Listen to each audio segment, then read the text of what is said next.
Ndabashuje mwese bene data nshuti zacu namwe bashyitsi mwadusuye uyu munsi wa none hano kuri Pure Gold TV. Mwese ndabakiriye kuri uyu munsi wa Pentecote kandi mbifuriza mwese Pentecote nziza.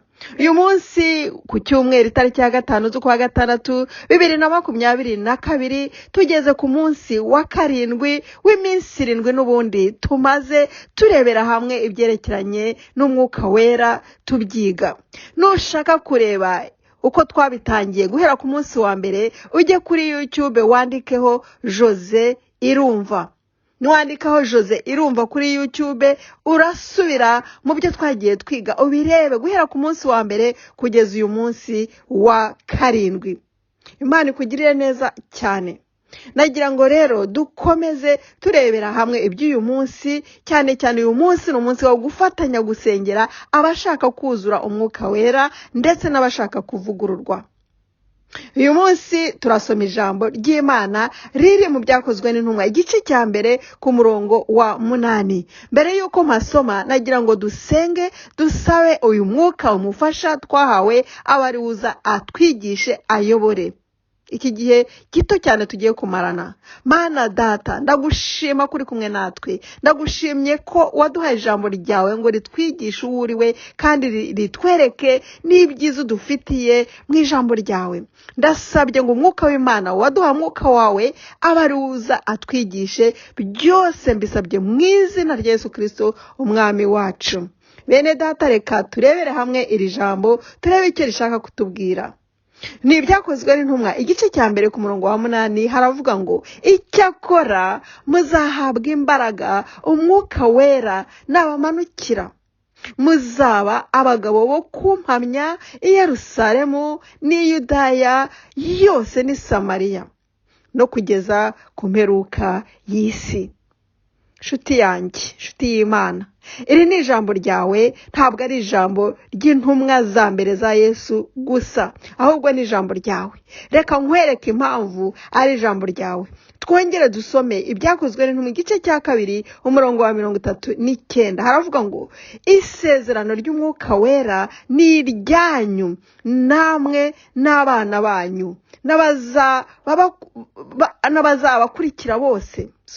n'abazabakurikira bose n'abari kure bose, buri wese yarahamagawe, azahamagarwa n'umwami wacu Yesu Kristo. Aba bose iri sezerano ni iryabo. Uze kuza kuhisomera usubira murebe neza, urasanga iri sezerano ari ryawe nawe umunsi wa none. No kuvuga ngo iyo turebye ijambo ry'Imana dusanga ribwira buri wese kuko Imana iragukunda, yarakuremye. Iri jambo ry'Imana amasezerano na yawe nayanjye ndabihamya, narabibonye n'ukuri ngo umwuka wera naza yumufasha. Umunsi wa none turi kwibuka Pentecote, uyu mwuka wera naza azaguha imbaraga, azakubashisha kuba umugabo wo guhamya Yesu Kristo. Kuba umugabo ntabwo ari ukuvuga kuba umugabo nk'uko tuzi ngo abagabo abagore, ahubwo ni ukuba umuhamya, ugatinyuka. Niyo waba uri umwana muto, niyo waba uri umudamu, niyo uko waba uri kose, uzaba umugabo, uzaba a witness wa Yesu Kristo. Nicyo bishaka kuvuga. Uzatinyuka, uzampamiriza hahandi wajya gutinya. Uyu mwuka wera n'ubona, uyu mufasha n'ukuzaho, uzatinyuka umpamye. Uzahera i Yerusalemu ugeze i Yudaya yose uyirangize, nurangiza ugeze i Samariya, noneho ugere no ku mperuka y'isi. Uzenguruka isi ubabwira ubutumwa bwiza. Izi rero izi nshingano ni izawe nanjye. Nge navuga nti Imana yampaye iyi platform ya YouTube kugira ngo bariyo nkoresha nohereza ijwi ryanjye mvugira Yesu, kugira ngo buri wese aho ari yaba ari mu Buyapani yumva Ikinyarwanda n'Ikirundi, ibingi bazabyumva, azajya kuri YouTube ahure n'iyi message ayumve. Ubu nibwo buryo ndimo mpamya Yesu mu isi yose, nibwo buryo Imana yampaye. Haleluya, turi kumwe. Nawe rero ufite uburyo Imana yaguhaye kandi uheri wawe. Nahereye mu muryango wanjye ndabizi neza nkimara kwakira agakiza. abavandimwe banjye babihamya, ntangira mbabwira ni Yesu yarankijije n'abaturanyi, ndakomeza aho nagiye niga, aho nagiye nkora hose nkababwira n'uyu munsi wa none. Kuko uyu mufasha namubonye. Imana ishimwe cyane. Iyo Imana iguhaye ikintu iguha n'ubushobozi, iyo iguhaye task, iyo iguhaye umurimo, iyo iguhaye akazi, iguha n'uburyo. Imana ishimwe cyane. Nanjye rero Imana yarampamagaye impa umurimo wo kuyikorera, irangije impa n'uburyo bwo kuyivugira hano kuri YouTube, kuri WhatsApp, itanga uburyo bitewe na situation urimo. Hari n'abandi igihe uburyo bwo kugenda bakazenguruka n'indege cyangwa n'amabisi n'amatagisi n'imodoka zabo se, hari ukuntu Imana igenda itanga uburyo yaguhamagaye. Imana ishimwe cyane. Kandi kuguhamagarwa n'ukwawe nawe, ntabwo ari uko intumwa zatambutse mu 2000 bitambutse za Yesu za mbere. N'uyu munsi wa none Imana iracyahamagara ngo uyu mwuka umufasha n'uwacu umunsi wa none n'abazadukurikira bazavuka nyuma aho Umwami Yesu Kristo azahamagara. Imana ishimwe cyane. Nawe rero Imana iraguhamagara kandi izakubashisha. Nagira ngo rero dusoze hano iki kiganiro cy'uyu munsi kuri Pentecote ntabatindiye, dufata ibihe byo gusenga. Uyu munsi navuga wa 7 dushorejeho iki kiganiro no gusoza dusengera abashaka kuzuzwa umwuka wera, dufatanya twese.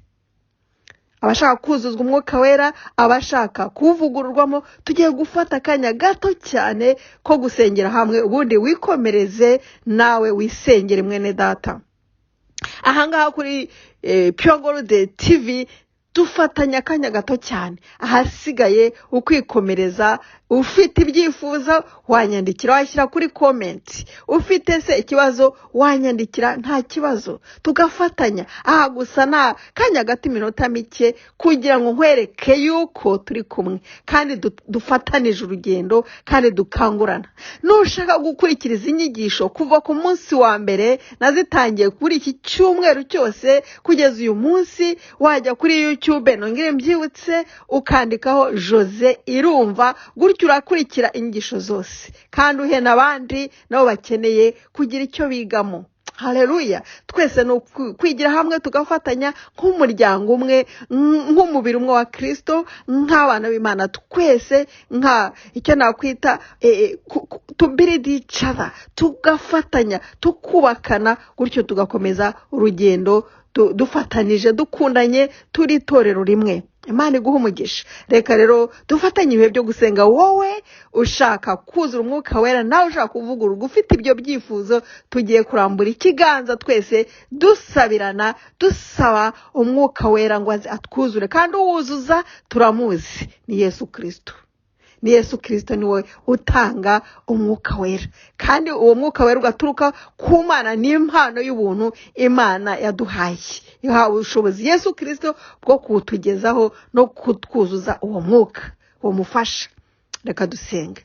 Mana Data, turagushimye, ndambuye ikiganza ngushima. Haleluya. Ndagushima ko uri umunyabuntu, ndagushima ko dukunda urukundo ruhebuje, waduhaye agakiza ku buntu, wohereza Yesu ngo azadukiza dupfire twese, aduhamagare twese. Haleluya. Ndagushima kandi ko waduhaye impano y'ubuntu, ayo mwuka wera, wo mufasha duhorana iteka hano mwisi tuyirimo, kugira ngo tugukorere.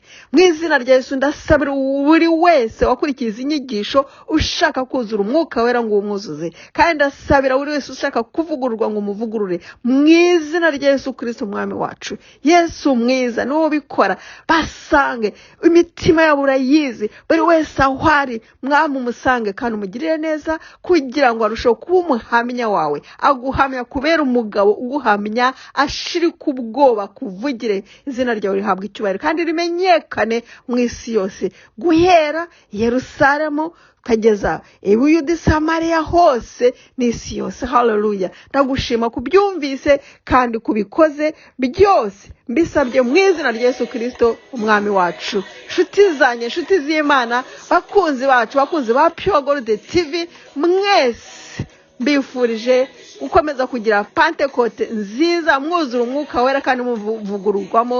ni ukuvuga ngo mwese ndavuga nti Imana ikomeze ibagirire neza ho mugisha. Ndahakunda mwese bene data, tuzakomeza vuba cyane ubutaha. Have a lovely time. Bye bye.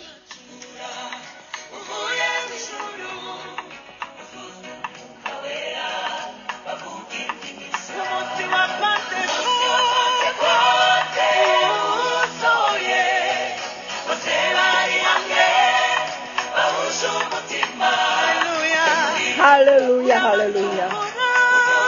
Thank you, Lord. Thank you, Lord. Thank you, mighty God. Thank you, God. Thank you for Holy Spirit. We praise you, worship you, Lord. Hallelujah. We love you, Lord Jesus, because you take love back in Jesus' name. Thank you, Lord. Thank you for Holy Spirit. Thank you for the gift of the Holy Spirit. Hallelujah. In Jesus' name. Oh, hallelujah.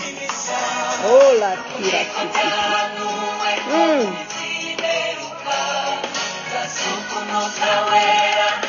Hallelujah.